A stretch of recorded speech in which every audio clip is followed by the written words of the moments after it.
Hello, I'm Daniel Stafford from the Stafford Voice, where we are conservative in a world of liberal.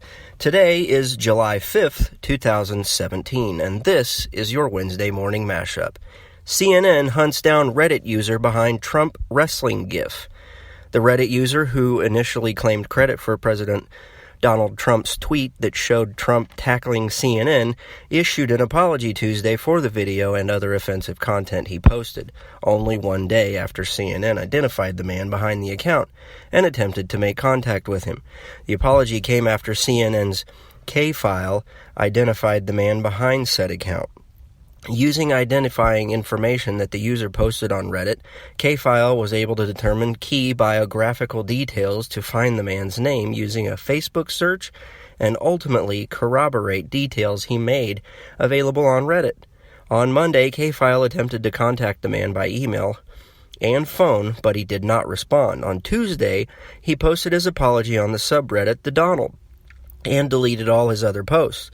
After posting his apology, he called CNN's K-file and confirmed his identity. In the interview, CNN says he sounded nervous about his identity being revealed and asked to not be named out of fear for his personal safety and for the public embarrassment it would bring to him and his family. CNN says they're not publishing his name because he's a private citizen who has issued an extensive statement of apology, showing his remorse by saying he has taken down all his offending posts, and because he said he is not going to repeat this ugly behavior again on social media. In addition, he said his statement could serve as an example to others not to do the same. Here's where it gets nasty. CNN says they are, quote, reversing the right to publish his identity should any of that change. Is this a witch hunt? Is CNN ready to hunt down people that don't agree with them? In other news, states restoring work requirements see reduction in food stamps. After the food stamp rolls swelled for years under the Obama administration, new figures show a dramatic reduction in states that recently have moved to restore work requirements. States were allowed to waive those rules for able-bodied adults thanks to the 2009 economic stimulus. As the rules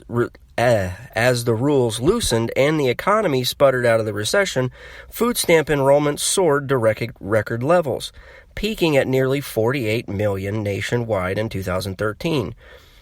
Quote, work requirements have been enormously successful at reducing the number of people on food stamps, and while they made sense in the early part of the recession when unemployment was higher, that is no longer the case, said Robert Doerr of a fellow poverty studies at the American Enterprise Institute. Robert Rector, a fellow at the Conservative Heritage Foundation, says, quote, welfare was never intended to be a one-way handout. Those who receive benefits from the government should be required to work or participate in work training as a condition. Trump calls for emergency UN meeting after North Korean missile test. The launch, which came as the United States prepared to mark its Independence Day, triggered a Twitter outburst from Trump, who urged China to, quote, put a heavy move on North Korea to, quote, end this nonsense once and for all. The U.S. has requested a closed-door meeting of the United Nations Security Council on North Korea's latest missile launch.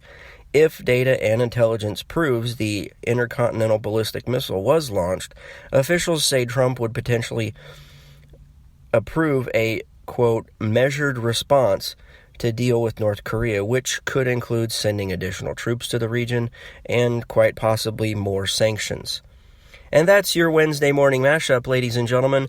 You can tune in every Monday night to hear more from the Stafford Voice every Monday night at 9 p.m. Central, 10 p.m. Eastern, right here on the Stafford Voice.